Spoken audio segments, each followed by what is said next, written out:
Alrighty, guys, we're up to the top 10. Ooh. Number 10, we have the third of the 4 bottom of the MCU barrel movies that I cited. We have Iron Man 3. Yeah. Now, this is at number 10 because I put it at number 3, I think. And you guys put it at number 25 each. I put it at about mid 15. Yeah. I did 16. Can you tell me why you love this movie so much? Can't, and I'm not going to. Okay. No, look, I totally get why you like this movie. Because I again, I really like this film. You know, they're not only... No, why does he like it? Why does he like it? You said you know why he likes it. I want to know why he likes As it. I'm saying, I get what he's saying. I didn't say I know why he likes it. So I get what he's saying. But why does he like it? I want to know. I like it. I like it because I think it is a brilliantly concise character piece, just focused on this one guy, Tony Stark, who we've seen through all these movies. It feels like a part of its own series and a sequel to Avengers all at once. It feels like one of the only movies that actually delves in any way into what being a superhero is like for these guys and why they do it and why they keep doing it. And it has, of course, the Mandarin twist, which pissed off so many internet fanboys that I will forever be indebted to this movie. And I think... But no, apart from that, I'm just kidding. It's one of my favorite moments in a cinema ever. When after these months of hyping up this Mandarin character with all these ads that are so focused on "you'll never see me coming," and boy did we not. That moment where he just wakes him up watching the soccer, and it's just like, what is happening right now? Yeah.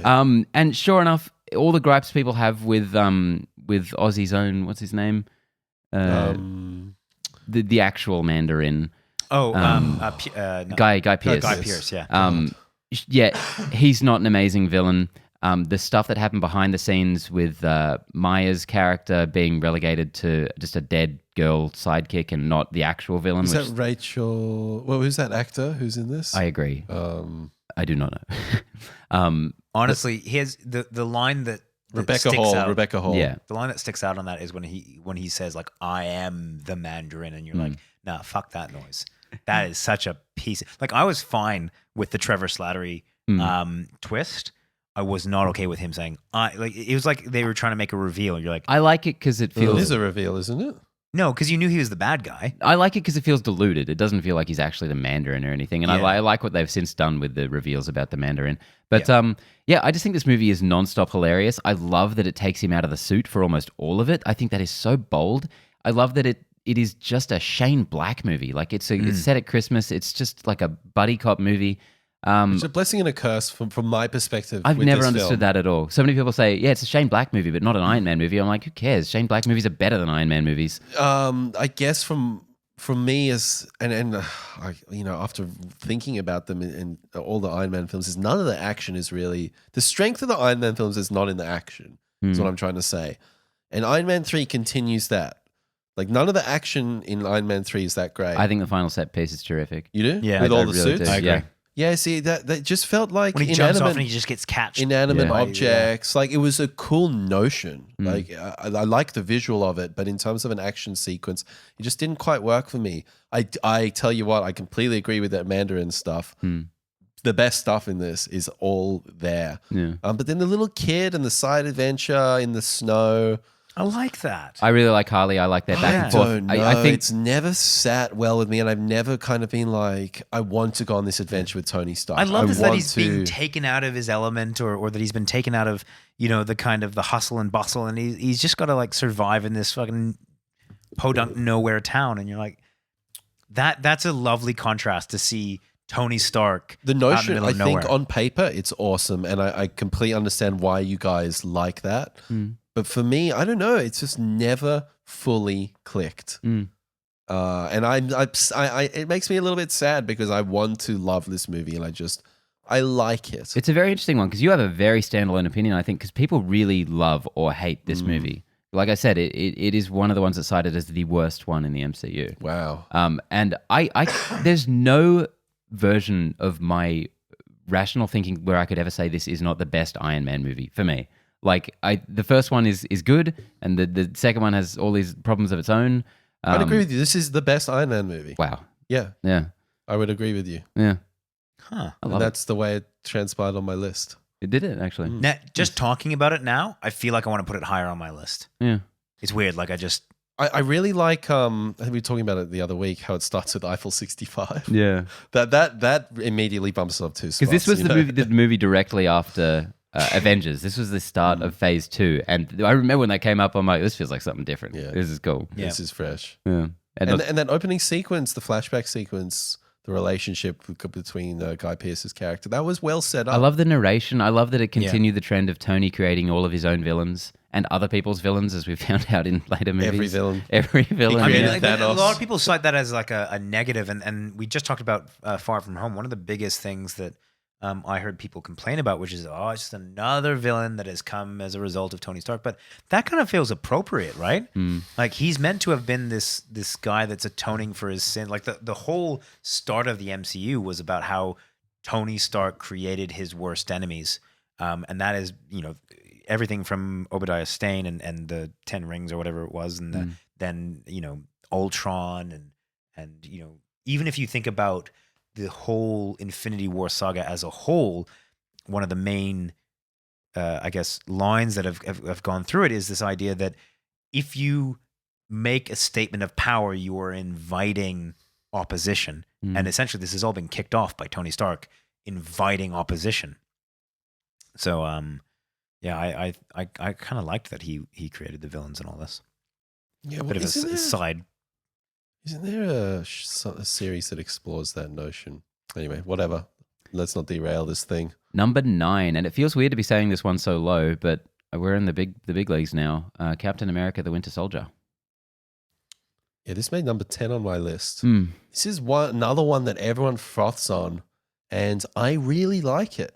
I don't love The Winter Soldier though.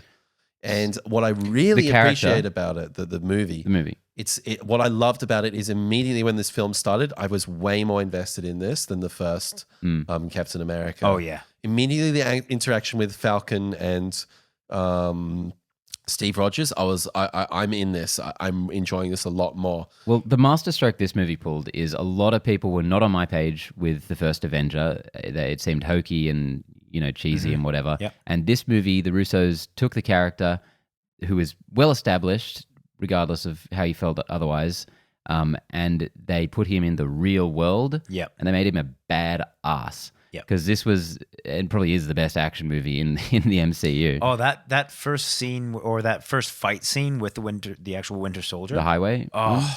so good. That's masterful, and I'm a big fan of that handheld cinematography style, and this has it written all over, and I loved it. Yeah, this is one of the 5-star MCU movies for me, or has been in the past. My most recent viewing, I watched it just before Endgame came out. I think I watched this and Iron Man 3, and it was a little dragging for me. It was a little slow.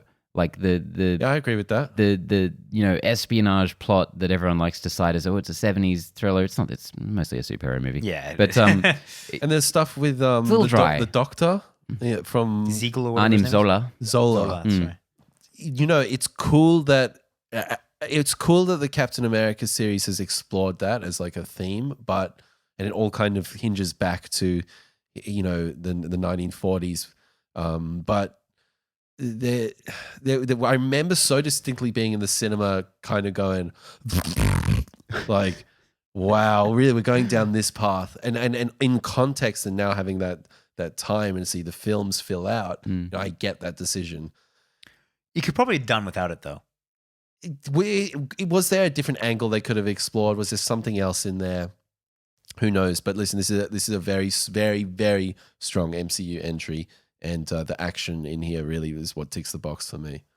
Yeah, I agree with you, Ben, in the sense that this was the first time that you looked at Captain America. Even after Avengers, he was still that kind of dinky schoolboy, that a lot of people saw. Oh, he was not well served by Avengers. Preppy. Yeah, but honestly, in this one, you're like, fuck, this is a guy that fits in with the rule. He's a badass dude. Just that scene on the boat and the ship, that first action scene. He's just charging people off the side, and my man George St. Pierre. The way they're using the shield, it's good. great stuff. So good. Alrighty, number 8, Heating up. we have The Avengers. Avengers 1. Avengers 1. People are probably starting to get very confused at home. Yes, the big one, the big team up, the third highest grossing movie of all time at the time. Yeah. Yes, it certainly was. The Marvel's masterstroke, the thing that proved they could do it. I mean, like, you know, you can't discredit this film on what an amazing feat Yeah. this In was context, at that time. unbelievable. Like 6 characters on screen at the same time. I remember when they thought that was, you know, you heard so many criticisms of just the idea of doing this. People were going like, this will never work. There's too many characters. There's too many characters that haven't previously been properly introduced. Like, just the feat of it was this kind of unimaginable thing. And I think I've got to give credit to Marvel for bringing in Joss Whedon for this, because I don't think Joss Whedon gets enough credit for how the MCU has turned out. Especially after Justice League. I don't blame him for that. No, I honestly think that Release the Snyder Cut.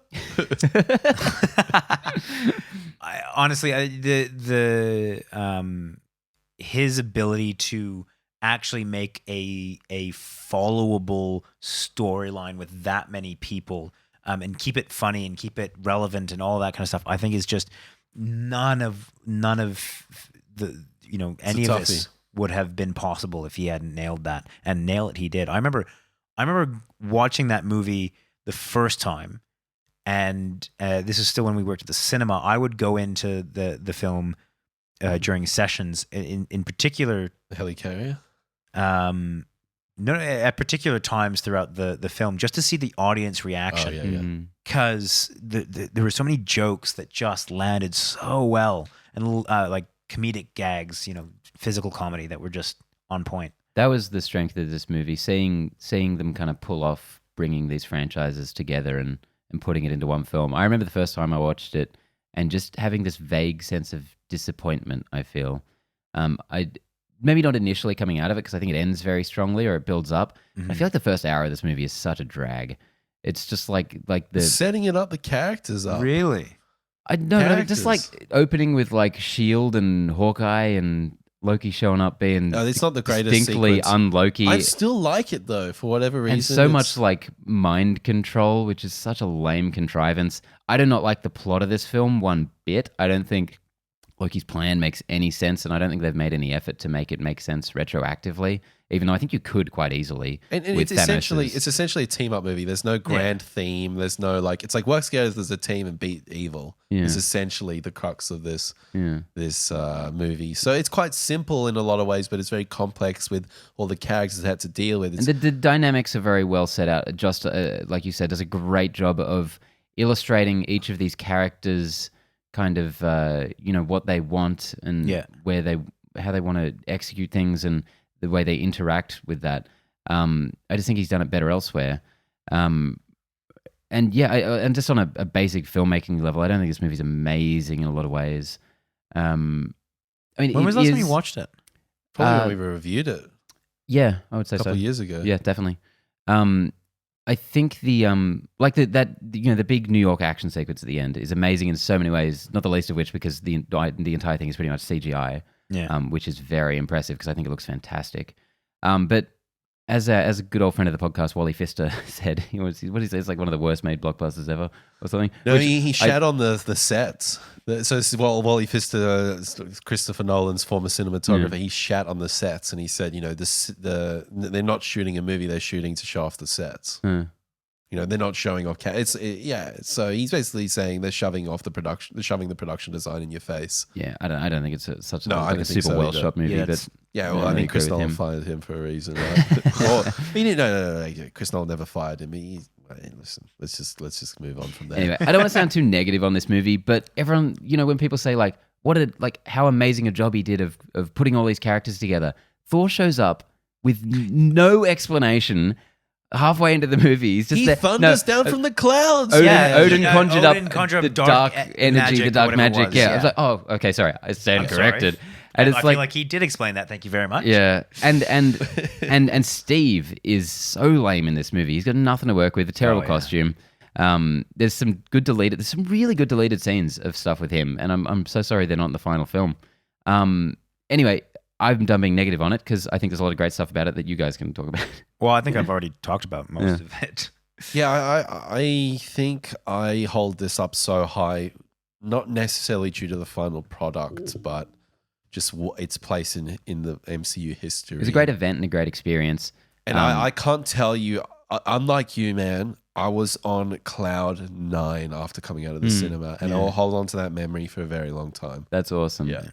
Also, I think that they should, if they were ever going to go back and re-edit a scene or anything, all I want them to do is re-edit that team-up shot that they have at the end of Avengers, when they're standing over Loki.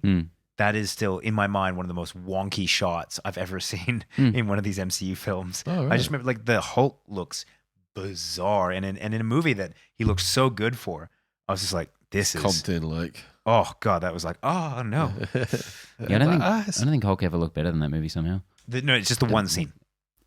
No, I've seen in general. Hulk looks amazing in that. Yeah. I saw somebody in a Facebook video when they intercut Endgame and this one, and it's very, very comparable. Yeah. Yeah. It's the same. Whoa. One in the same. Which you'd expect one to be disproportionately, better or worse. Yeah. So I was quite impressed with that.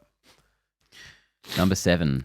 Ooh, we're getting into the hot spot. We have Spider-Man: Homecoming. Yeah, That's exactly where I had it on my list. I had mine a bit higher. Yeah, why'd you say yeah? This is the lowest it could possibly be at this point. I just like it when you say Spider-Man: Homecoming. I'm just gonna get yeah. I like that movie.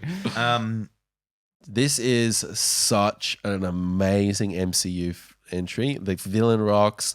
Love the Spider-Man. Peter Parker.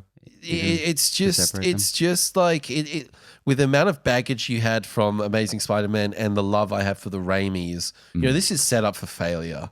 Another fucking Spider-Man. But I can't tell you, this is just a joy of a film for me. I mean, one of the biggest strengths, I think, was that they didn't go down the path that all these Spider-Man movies inevitably do.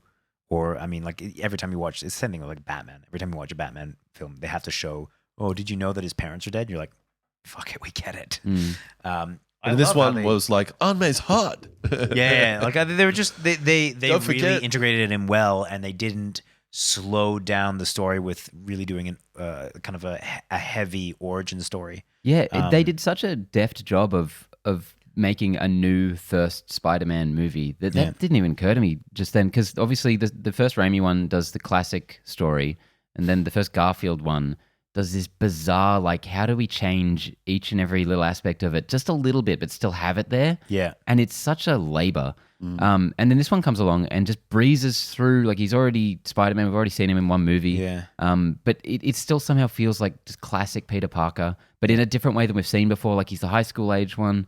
And just, we haven't even really talked about this at all yet, but the MCU casting has always been unbelievably amazing. With so few exceptions, they've cast people who you wouldn't expect and who are better than anyone you could ever think of after. Is there anyone that you feel would be better? This is a bit of a side note, but is there anyone that, in terms of casting, you think could have done a better job or is ill cast? Out of every character in the MCU? Yeah. I really like Doctor Strange now. I don't think he's a particularly inspired choice. They were just like, let's just do Sherlock Holmes. Yeah. I was always beating the Keanu Reeves drum back in the day, which I still think it'd be awesome. But he's moving into every major franchise, man. Yeah, he's getting there. Yeah. Bring back Norton, baby. Bring back Norton.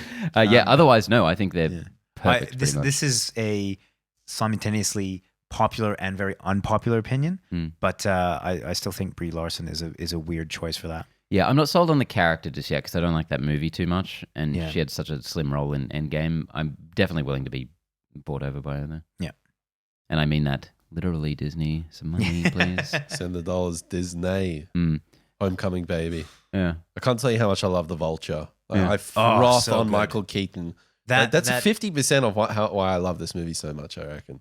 honestly, maybe 51%. that Who's to say? that car scene in and of itself is one of the best. That's filmmaking, man. That's like visual storytelling. Yeah. And even just again, I just love twists because it's so hard, especially when people like us were so clued in on just read everything about these movies before they come out. So that bit where he just opens the door for Peter's date, and it's like shit, that is so good. I mean, this is the and so well executed because it seems so obvious. Because the first movie, obviously someone very close to him, the father, was the villain. Yeah.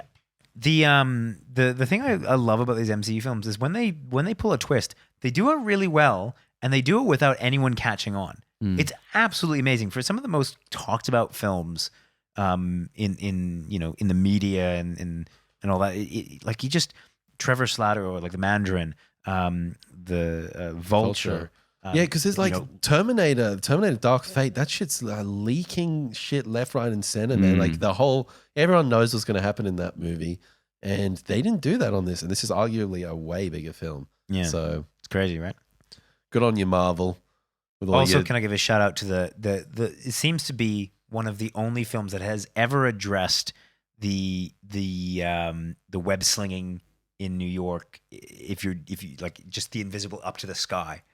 That scene for me was such a refreshing kind of meta moment. Just him being in the suburbs. Yeah, and just realizing, that was fun. Running across on the golf course. Yeah, That's an amazing awesome. scene. Like, yeah. And also another fun addition to the Tony Stark is just making everything bad. Yeah. Just cut it out, man. Fuck you, Tony. The biggest problem with this movie, and it's one of the biggest problems in any of these movies, not really, but just from a continuity perspective, is that 8 years later at the beginning, that is the biggest fuck up. Yeah. Sorry? We have the opening scene from the Avengers, which is set in 2012, and it says 8 years later. Oh, yeah. Trust in Feige. 2020, who has come out and said, yeah, that was a mistake. Has he? Yeah. This was Sony. How do you not? Who fact checked that? Fuck. All right, number 6.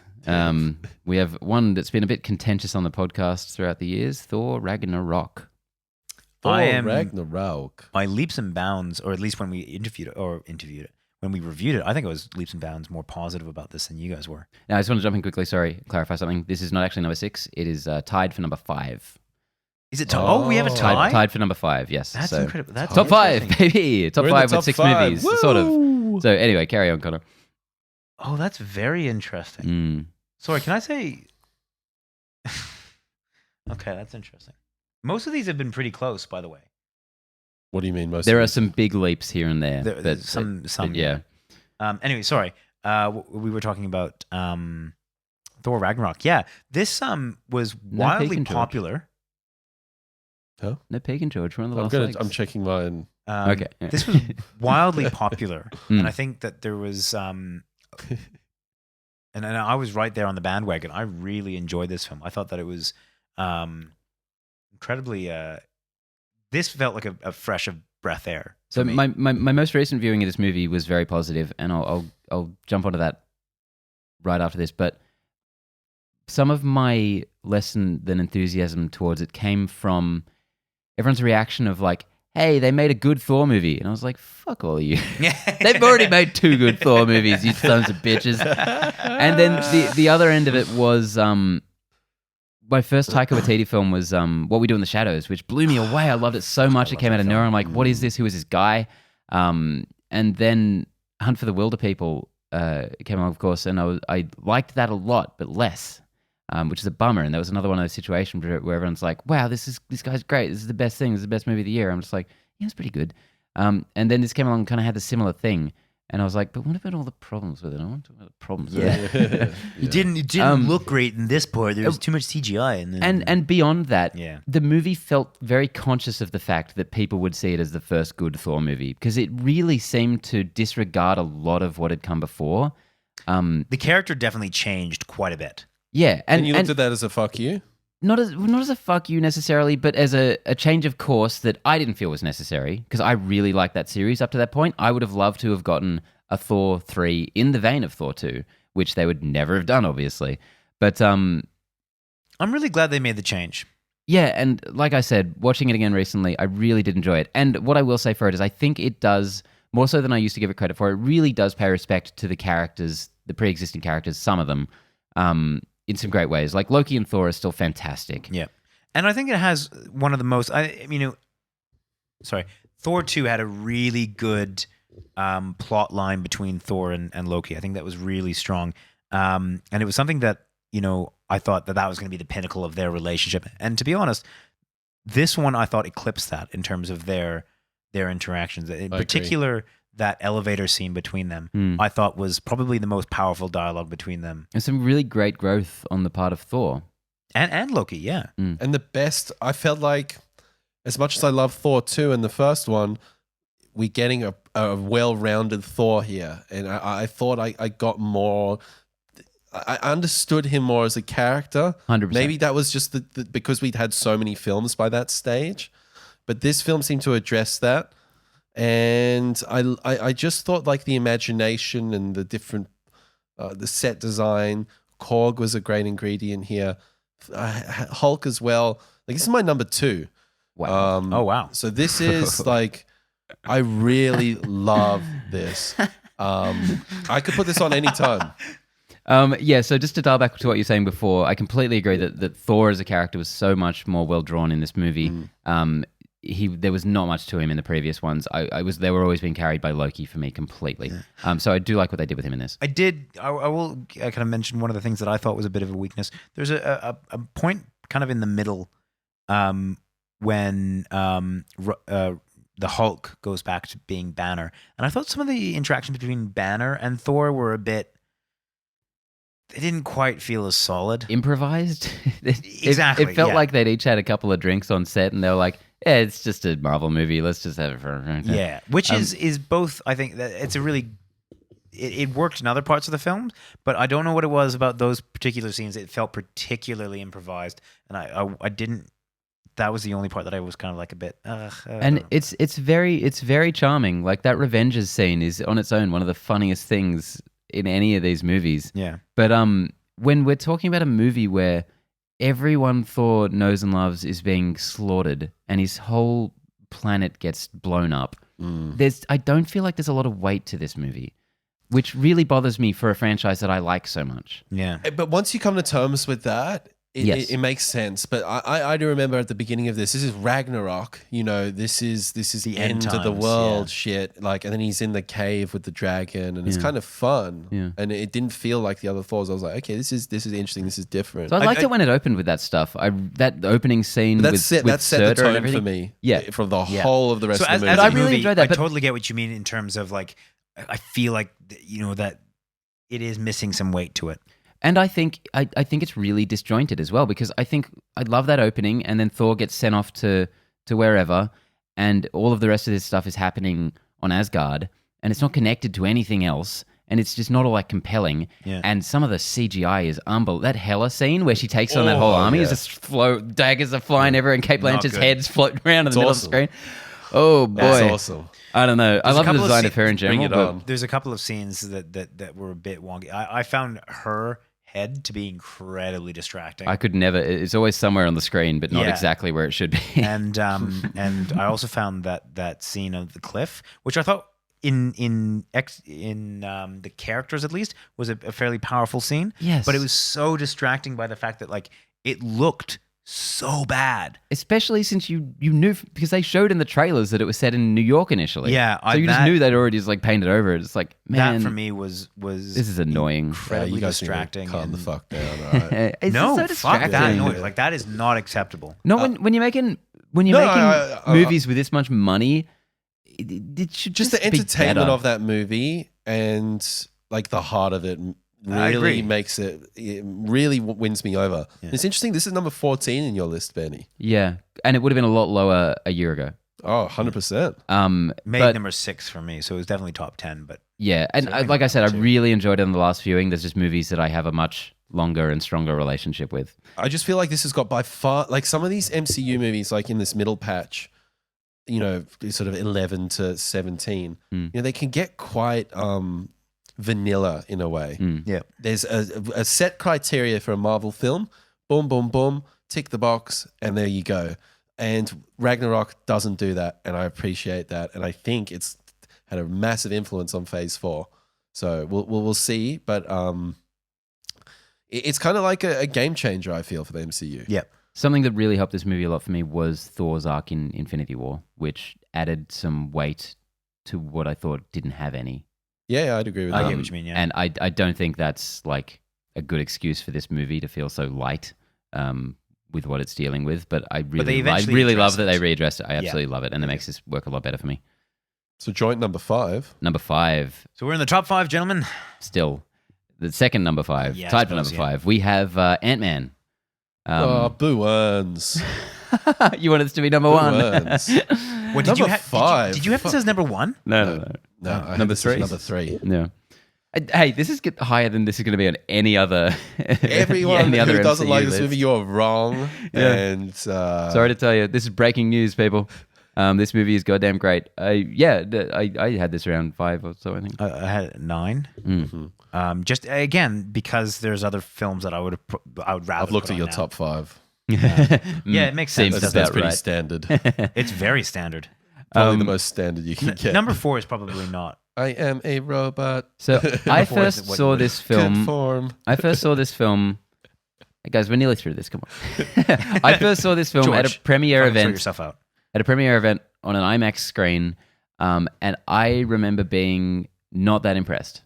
For real. With Ant-Man. Yeah, with Ant-Man. Yeah, and it was a really weird experience. I think maybe I was a little late to the screen. I was a little off center, and when you're off center on an IMAX screen, Well, it's not a all great, over. it's not a great deal. And there was a kid nearby who wouldn't shut up, and that's just the worst. Kids. But God watching damn it subsequently, on mostly on Blu-ray, I think, or Netflix, just every time I watch it, I'm like, I cannot believe how charming and funny and well structured this movie Yeah, is. dude. It's just so well put together, which for a movie that had a director completely jump ship midway is amazing. I had so much anticipation for this because Edgar Wright was involved, director of Hot Fuzz, Shaun of the Dead. And I thought to myself, when he left and Peyton Reed came on board, who the doomed. fuck's Peyton Reed? Fucking It's all doomed. over. Forget about it. And to get this kind of product at the end, I've loved Ant-Man since day one. And I'm actually surprised I didn't put it at number 2. Probably should have put it at number 2. It wasn't only just Ant-Man, but it was the cast surrounding Ant-Man that just made this movie so charming. That's probably the best word to put it. This movie is bloody charming. Yeah. And Auntie, or what is it? Anthony. Anthony. And Anthony dies halfway through, right? So sad. And I remember in the cinema, I was sitting with my wife, who was my girlfriend at the time, and I was like, "What was going to happen to Anthony?" And she was like, "He's going to die," and he literally died 3 seconds later. I was like, "Holy fuck, Anthony's gone! He's gone." Anyway, listen, I just love the size shrinking in this. I think the CG work is really strong. It's just got this really like love. It's like a big hug. It's like a big warm. Fuzzy hug of goodness and brilliant score. Probably one of my favorite themes in the whole Brilliant score, MCU. brilliant casting. I'm going to go and say the best origin story in the MCU by far. I mean, yeah, the rankings bear that out absolutely. By far. I'm so glad this is in the top 5. I am so we're a good bunch of people. I don't think there's ever bunch of any people. doubt because we were pretty unanimous on the fact that that's a really good film. I love, and I could see why some people would be completely neutral on him. I love the villain in this, Corey Stoll's He's awesome. Yellow Jacket. It's mostly in the performance because, yes, he is just it's the good guy, but a different color. Yeah. But yeah, he just has this unhinged nature about him that sells it so well for me. Like, you can see it in his eyes. Like, this is a guy who's just been like trod over for too long and he's just lost it. He's ready. Yeah. And he's just shrinking people in that tiny little goop thing. It's so weird. Oh, so good. And then, Savage as well. The to have this movie in between an Avengers movie and the Civil War movie was so cool. Just to have the finale take place on a Thomas the Tank Engine little track. So much fun. Insane. Yeah. So good. Anyway, speak of the devil. Number 4. Get your angry comments ready. We have Avengers: Age of Ultron. Ooh wee. I had this at 4, but honestly, it could have been higher. Now, this is the 4th most cited as the worst movie in the MCU. Yeah. We're finished with that little game. And I, honest to God, have never understood why. No. It meanders a lot in the middle. But I love that. I love that. Yeah, and that's fine. I feel as though in the middle part of Ultron, it's very lopsided, this movie. It's like you sort of A, B, C, and A and C are awesome, but the B middle, the bit in the middle with, the stuff with Vision in South Korea and all this stuff. Like, I've never really dug that. I'm never like, oh, we're getting to the bit in South Korea and we're going to get the scene where Captain America's choking Ultron, choking him out. You gotta try everything. I've never dug that. But the other two halves, the other thirds of this movie are so strong. Yeah, so for me, It's almost lopsided on what I'm trying to say. This was, especially given how, according to the masses, A, B, and C are all terrible. Okay. I've always seen this as, a sequel that improved every element. Because like I said, I had that tiny bit of disappointment with Avengers, and I came out of this just being like, wow, there were, more characters, more going on, a villain who I just absolutely loved, and it just felt like a more personal movie from Whedon. And, I hate to hear about his terrible experience on it. That sucks. But it just the spectacle of it, the dynamics of telling character through action, like in the way the scenes are choreographed, I just loved every moment of it. Do you know much about his experience on this and what he said? Just apparently there's just a lot of manhandling. Right. Like with the Thor Vision Quest stuff, they were just like, this is going in, and he's like, okay, whatever. Yep. So he may have felt like it wasn't his film. But at the same time, I feel like he has this amazing mouthpiece through Ultron that's really exploring a lot of personal issues for him. And I love that character so much. I think he's so well set up in such a small space of time. Yeah. That Ultron coming to consciousness scene with him and Jarvis, I think is one of the best kind of AI setup scenes ever. It is so cool and so brief. I didn't like that one because I didn't like the physicality of it, where it's like the blue blob is attacking the yellow blob. That's whatever, over time, I've kind of gotten used to that representation. The stuff that's being said, like just that one moment where they're talking about Tony, he's like, and he isn't even said, he's like, why do you call him Sir? Yeah. And it's like, oh, this character is evolving and he's rapidly. So quick. Rapidly, yeah. I absolutely love that. I love, and there's a really brilliant, I'm not sure how this got started, but if you go onto YouTube, there's this big thing about One Perfect Scene. I think, is it called One Perfect Scene? Yeah, Nando V Movies started it. Okay, yeah. And people have kind of taken... One Marvelous Moment.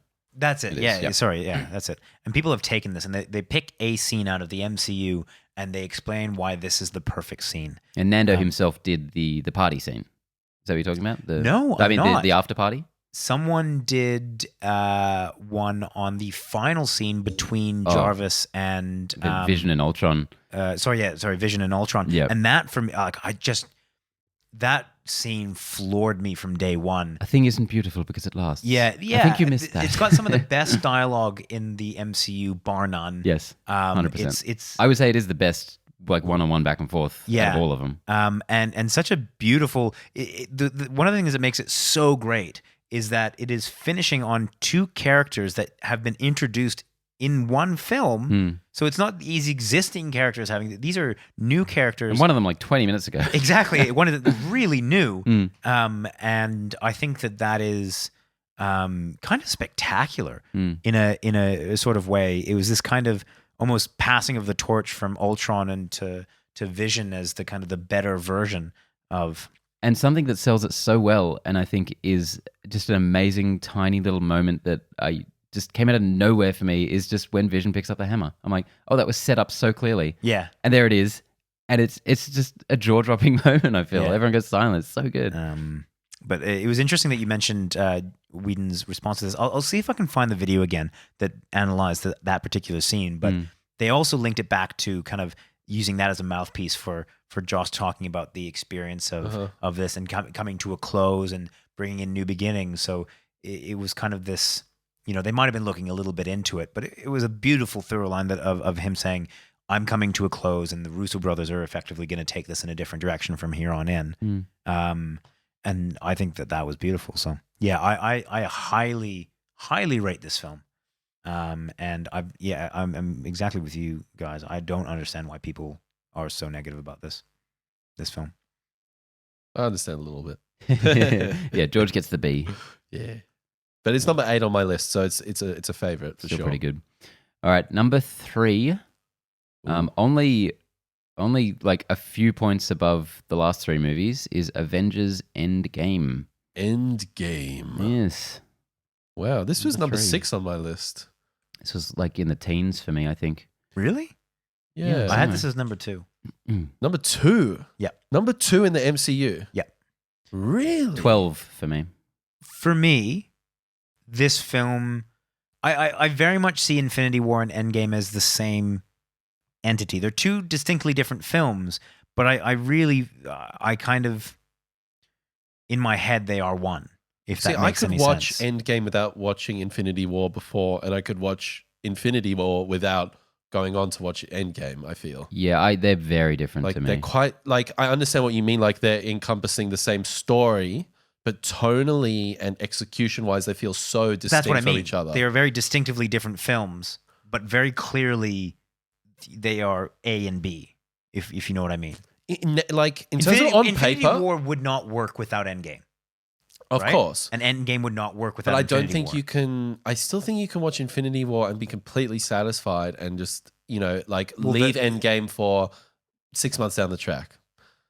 You don't have to watch them immediately after each other. Basically, No. they can coexist. But in terms of independently. like I love the pairing of them, and that's why I have Endgame so high. It's one of the reasons I have Endgame so high is because it for me, although they are distinctly different films, they link together so beautifully, and I love I love the aspect of them being that you can, not that you have to, but that you can watch Infinity War and then Endgame, and they complement each other so well. The other reason is Endgame probably gave me more feels than most other MCU films, at least concentrated. I think a lot of MCU films might have individually as powerful moments, but this one had like about 3 or 4 that I felt were just like real showstoppers for me. Yeah, no, it's very interesting. With Endgame, I think the litmus test for me was the fact that I only saw it twice. I only saw it twice. Did I see it twice or 3 times? I'm struggling to remember right now. Yeah. I might have only seen it twice. And I think that's a testament to the fact that I'd kind of seen it, been there, done that. Not in a bad way, but just like it didn't have that same level of depth and intrigue and kinetic energy that Infinity War had. So I'm directly comparing it to that. There's something about Endgame that I love this movie. It's number 6, almost made it into my top 5, but I can't put my finger on it. I think it's maybe the time travel mechanics. I think like even though you say they both perfectly complement each other, I don't necessarily know if Infinity War and Endgame, like, could they have made them complement each other even more? Not sure. I think that the easy answer, and I think it's the wrong answer, is that they should have been tonally more similar to feel more together. I would hate that. But exactly, right? And I think that that's a mistake because, just because something fits together doesn't mean that it has to be the same. And for me, the change in tone is what makes it so brilliant. I agree. The change in tone is definitely the strength for me. So, at any rate, Where are you sitting with Endgame these days? Ultimately disappointment. Infinity War was such an unbelievable high for me. If we're counting 6 times in the cinema, which is rare. That as a follow-up, as much as I do like to think, I was pretty satisfied with it, it was just not at that same level. Yeah. So that is unfortunately a disappointment. I don't like a lot of not dislike, but I just don't love a lot of the directions they took the story. The time travel stuff going back to certain points in time. Yeah, I don't like the execution of that very much. It's all kind of wishy-washy. They've come out recently in interviews saying how they just sort of agreed that the mechanics of it aren't that important. It's about the emotion of it, which is true to a certain degree. Is a fine way to take it, but I don't know. I like watertight movies, and the fact that the time travel doesn't match up is a problem for me. Yeah, but I mean, again, the time travel doesn't exist. Not even just that, but like, that's what they said. If that's the kind of line that you're going to take, again, it's just unsatisfying for me from a guy who loves throughout the MCU. That's all I'm saying. Hey, this is just one of many complaints I have about this film, and like I'm treating this as a follow up to a movie that I really do think is watertight, like movie to movie, whatever. But this is one of the ones where I don't know. It just felt it was much more in service of fan service and payoff than the way this universe really functions, which I feel like they'd done so well in Infinity War.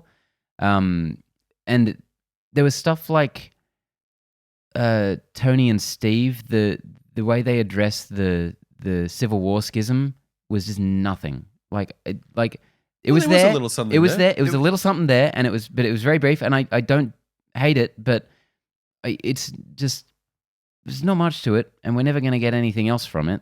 So I'm like, to me, that's disappointing, given that we had a whole movie about this thing, and then they continued on through Infinity War, and then it's just like a little thing. I'm like, okay, whatever. I feel like, if we're going to explain that away, once you lose half the population, things like that become far less important. And I do feel as though the schism is still there.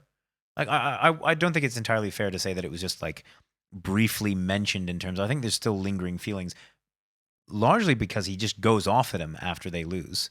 I quite like that scene. Yeah, no, Yeah, I don't too. really- I don't really think that it's just I fine. mean when he drives up and rejoins him, and he's just like, Well, I mean, It's fine, it's what put in is the it, past. like 4 years later, and I think that's a kind of a quick way to show not only that time has passed in general, but that also that the character of Tony is different.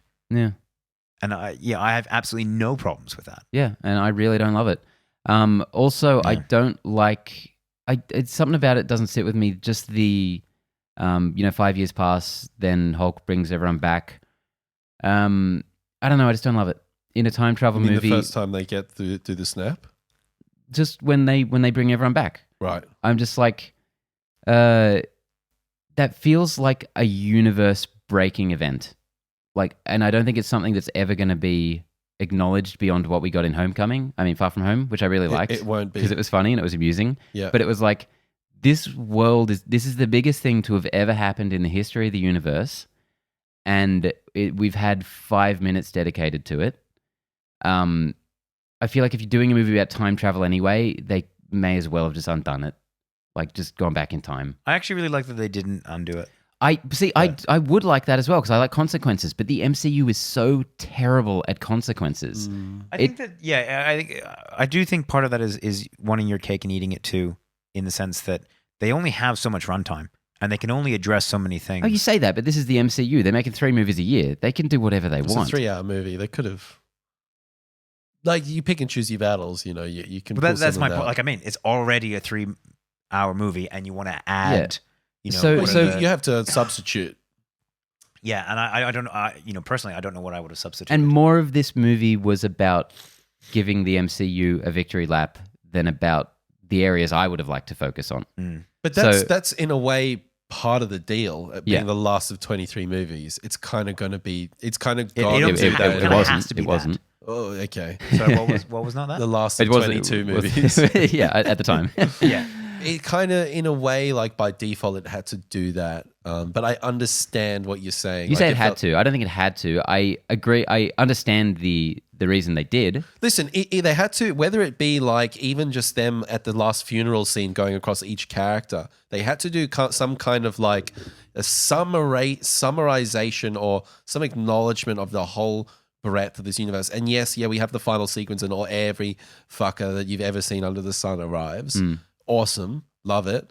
But like there had to be something else.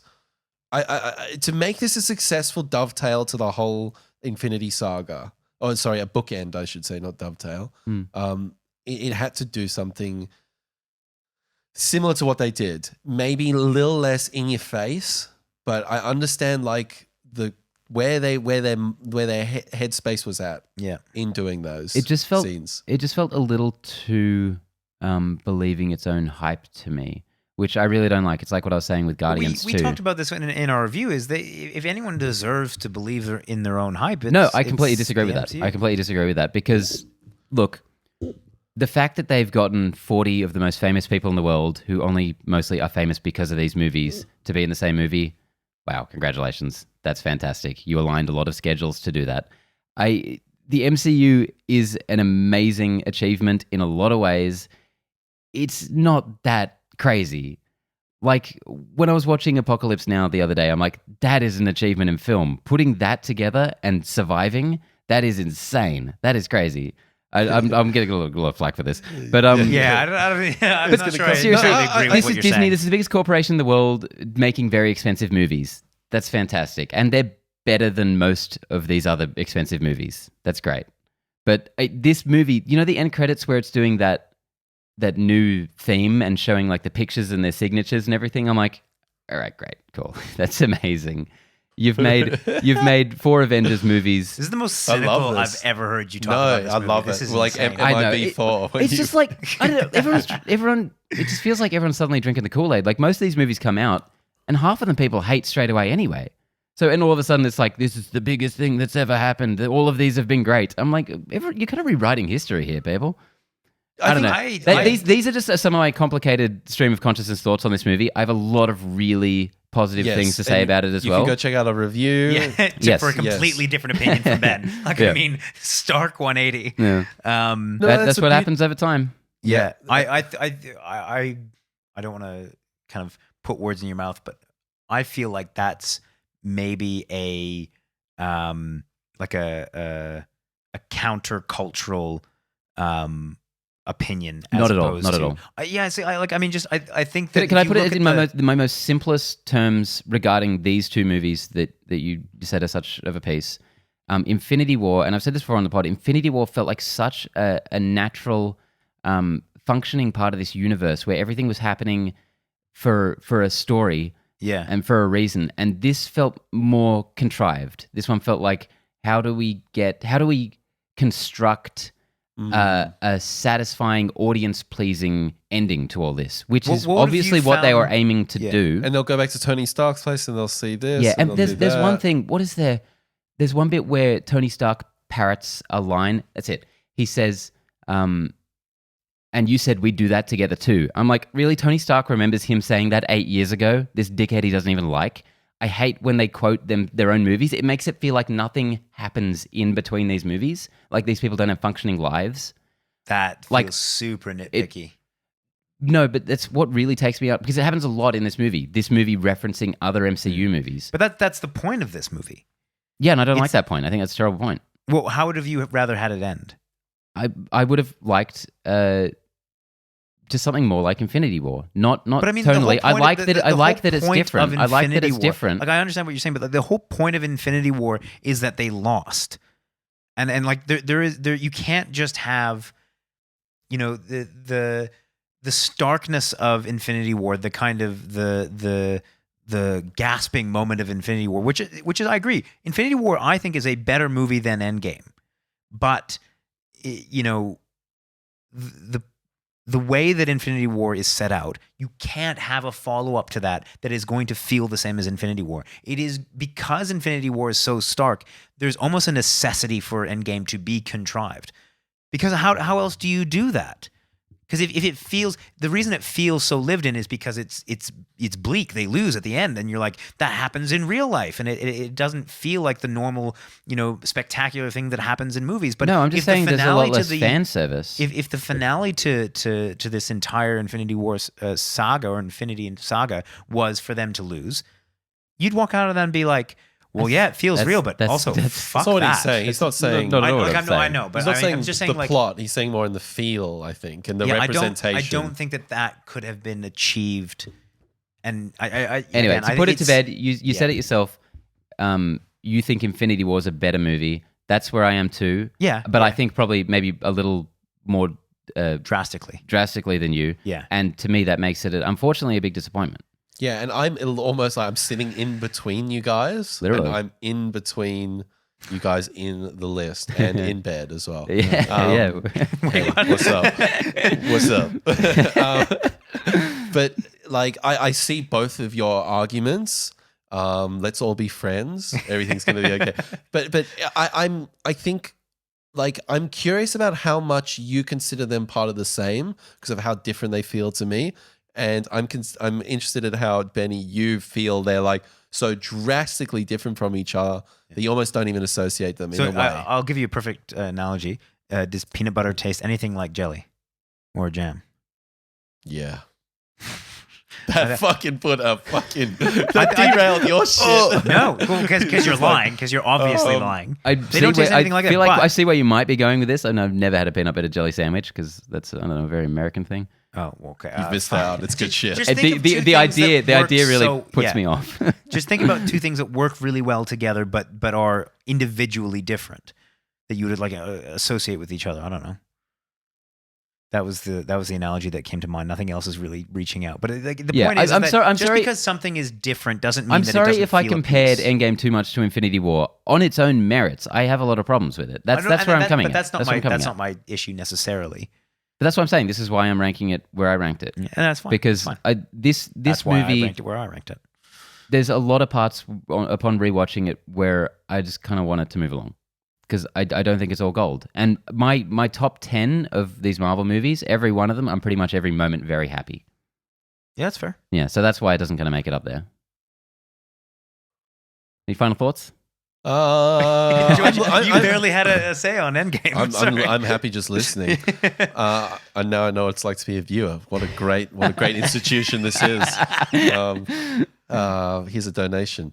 Listen, I'm really excited to see Endgame again, and that'll be that. So yeah, I wanted to watch it today. I didn't get around to it. Number 2, we have the second largest jump in points through the whole list. The first largest was Incredible Hulk to the second last movie.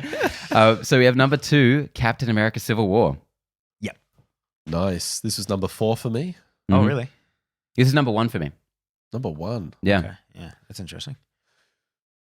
Civil War, man. Like this was the MCU kicking into overdrive for me. This was like, we're getting an Avengers movie, and Avengers isn't in the title. Yeah, they're just Whoa. doing it now. And I think this might be the most watchable film, or just Ever about made. the most watchable film that the MCU has ever put out. Like I watched this a couple weeks back, yeah, so and I was just like, oh, I can just chuck this on, and I know I'm gonna be happy. The villain is on point. The action is on point. Yep. The conflict between the characters on point. Like everything about this movie just fits really neatly into pace.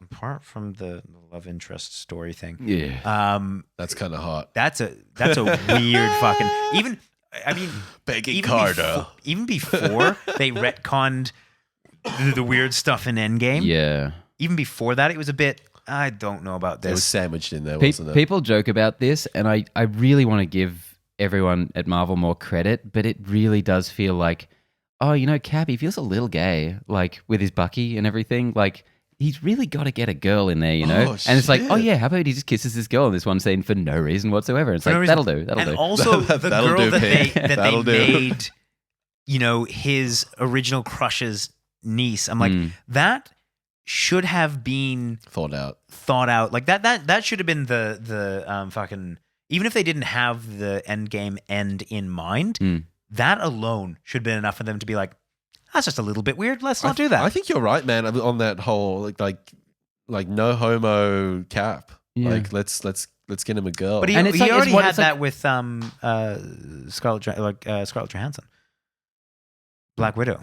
Well, yeah, a little bit. But it also feels like one of the very few moments that really undercuts the whole Endgame's sneaky little, we had all of this planned the whole time, which is, absolutely fair for them to try and say that. But you look at that one moment, you're like, you definitely didn't Oh, exactly. necessarily have that Definitely plan. At did. least Yeah. the like Star Wars has the excuse of like at that time they weren't meant to be brother and sister. Yeah. Like that was just which makes the decision to make them brother and sister weird in retrospect. But And it's so soon after Peggy's funeral. Come on, Cap. I mean, you're yeah, usually that was a the other good thing. guy. I was like, whoa, come. So all right, Anyway, the rest That's of the movie. Yeah. Everything outside that little so is brilliant. Like Black Panther's awesome in this. I love the more governmental, like UN Sokovia Accords vibe to this. Like it feels like a really international world consequences and how it ties into Ultron. Like it's just like a really nice natural extension for this MCU. This movie makes this world feel lived in because this Yeah. is one of the only movies that really explicitly deals with the consequences of their actions. Totally. And they never revisit it again. The Sokovia Accords are dead in the water. Are they still active? Or anyway, this is part of a bigger problem. But Don't think about it, Benny. Don't think about it. Yeah, what you were saying, George, this movie manages to jam like all of the existing characters in, then chucks in Black Panther and Spider-Man and does a 10 out of 10 job with both of them. Oh, yeah. Doesn't feel sandwiched in. No, Feels it's crazy. natural. And that's the thing. It should. This movie is so kind of somber for so much of it. And then suddenly you're in Queens hanging out with Peter Parker and Tony Stark. And it's like all fun. And it's like, this should sink this movie. Yep. And it just makes it better. Yeah. I love the giant fonts in this as well. Yes. Like It's so fun. It really wakes you up if you're not enough. my Berlin. only complaint with Civil War is post airport. I feel like I really love the scene where Tony is realizing what happened with Bucky and his parents. But other than that little brief moment in there, You didn't like the fight scene? It's okay. It's cool. Wow. It's Oh, wow, yeah. but it's not at that level that we've just seen before. Like we've hit that high adrenaline and then moving into just one-on-one, or obviously the other blokes there as well. Yeah, but it may as well 1v2. be one-on-one. Yeah. Like, he's a prop Like, in that scene. For me, like the film, it's not a bad thing. I'm not like wrap up, I'm done, Russo brothers, but I'm like, maybe it could have wrapped up a bit earlier. Maybe we could have done something a little more inventive with this fight scene. I don't know. The more I think about it, the more I think that last 20 minutes is so brilliant. I absolutely love it. I love the idea that you go in expecting them to be fighting these super soldiers. It's like the obvious conclusion to this, and it just so perfectly works as this plan to have them fight each other in earnest. I love this kind of like this insanity that seems to take over Tony Stark and he just goes after him in this awesome. like bloodlust. And he justifies Love it perfectly just when he says he killed my mom. Yeah, like, that I don't care. Works so perfectly. Yeah. And then everyone in the theater's like, yep. And it's so just beautifully undercuts that superhero showdown you're expecting with these dumb super soldiers. And it just turns into this completely unexpected, like, you know that Tony and Steve are going there to fight. That's in all the trailers.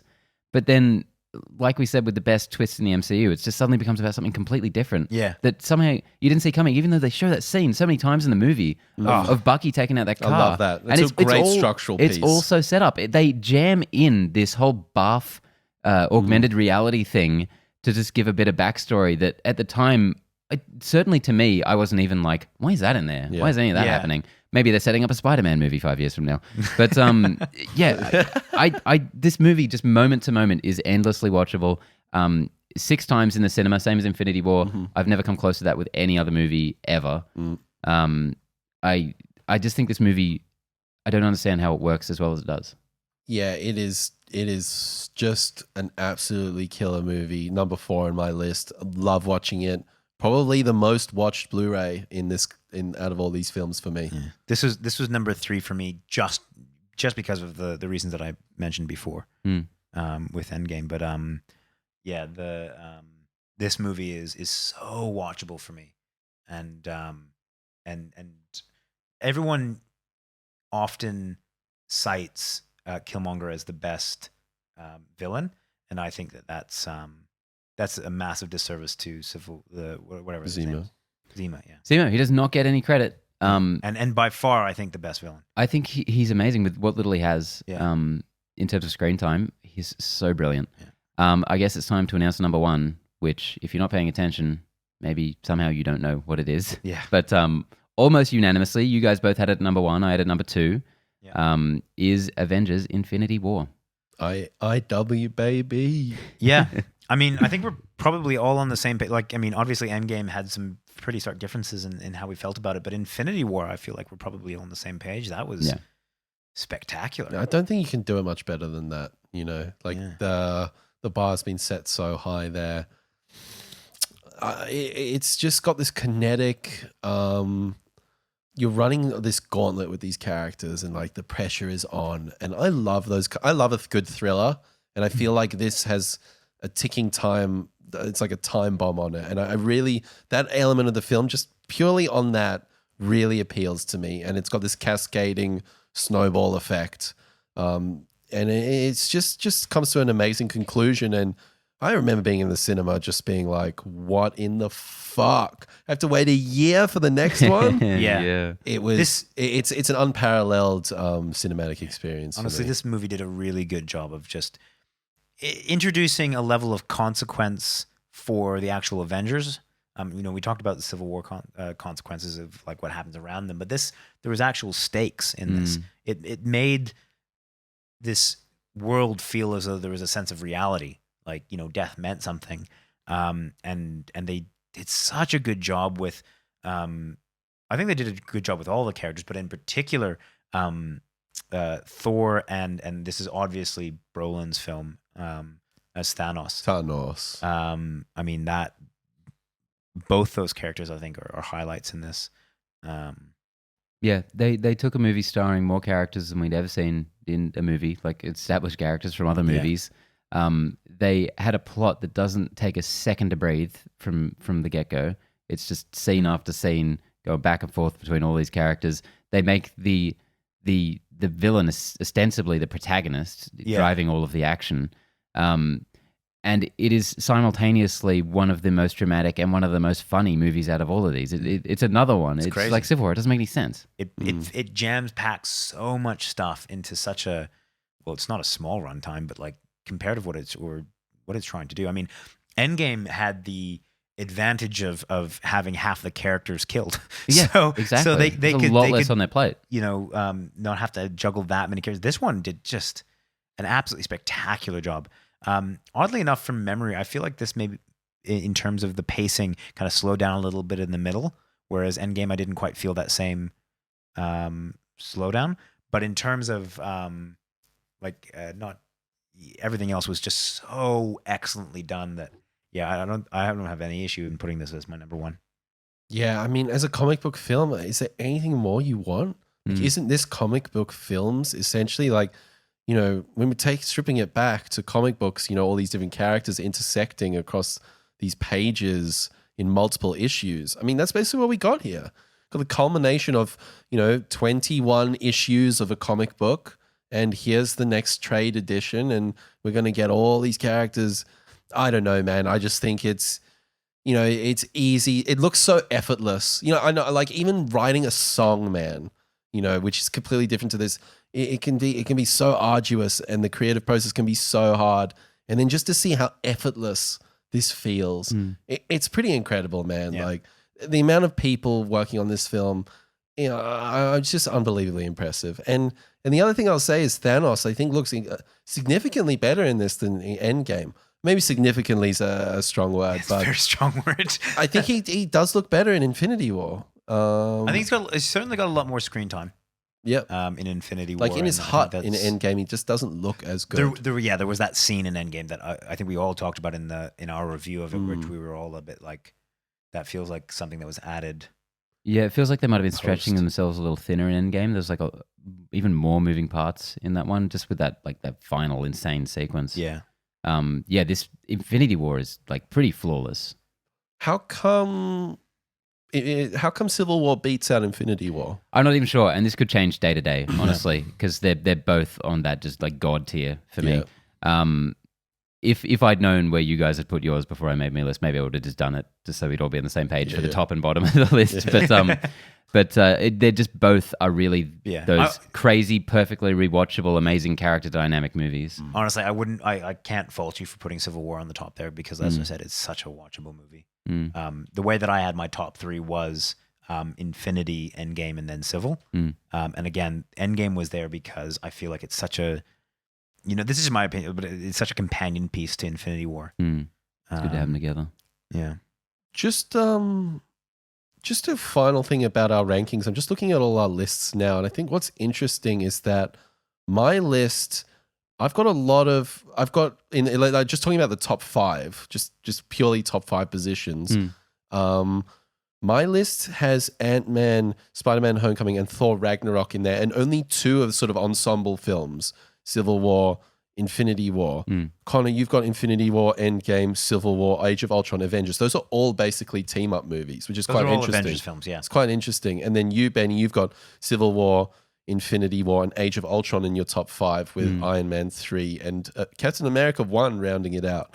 So I think it's quite interesting to see what we as individuals kind of gravitate towards. Are we liking more team up movies, or do we like more origin story movies? And I think that's what's so cool about this MCU is yes, there's definitely an MCU flavor, but it can go here, there, and everywhere, and kind of go a little bit off center. And it's cool to see how our lists, what was different, what was the same, and everyone has their own little favorites. To be fair, and I think we're all on the same page with that, is that which is that that was nearly a sentence. Oh yeah, I think we're all on the same page where my list will change probably daily with little per viewing. Yeah, like I was thinking when I was doing the list, Doctor Strange was a lot lower for me, and I thought to myself, when was the last time you watched Doctor Strange? And did you have a good time? About a year ago, and had a mad time. All right, let's bump that shit up. Bump it up. I think there's a couple of exceptions though. I don't think Ant-Man and the Wasp is suddenly going to make it to my top 5, or the Hulk for that matter. But yeah, there's with the exception of maybe the top or the bottom 3 or 4. That list is so movable. Yeah, I have a list I keep on the app Letterboxd that I just kind of keep ranked at all times. I hadn't actually updated it since like Black Panther, and I went in there looking at it. I'm like, I need to move some shit around. Like it had changed so much already. Yeah. Just before we leave, I have a little treat for the kids at home. Yeah. I just wanted to give my definitive ranking of all of the MCU TV shows. Nice. So you're going to sit here and you're going to listen to it. It is very late, Ben. I'm just going to run through it very quickly. First up, Agents of S.H.I.E.L.D. Haters, go home. Next up, Daredevil, Jessica Jones, Cloak and Dagger, Agent Carter, The Punisher, The Defenders, Runaways, Luke Cage, Iron Fist, Inhumans. Have you watched all the way through Cloak and Dagger? The first season. Yeah, is it good? I love it. It's very teen drama-y, but I love it. Mm-hmm. Okay, cool. So guys, it's very interesting. 23 movies. That was fun. How's everyone feeling for Phase 4? It's a little, little teaser for the next next list. To be honest. No, we had a recent MCU Phase 4 show. You can check that out if you want. Yeah. If you've not had enough of us talking about the MCU. Good plug. And I'm so excited. Yeah. Spider-Man kind of re-energized me after Endgame. Because you were feeling a little bit. I was ready to take Ragnarok, a dip. Feeling a little. Well, honestly, especially like Ant-Man, Captain Marvel, Endgame, I was like, that was not a strong 3 for me.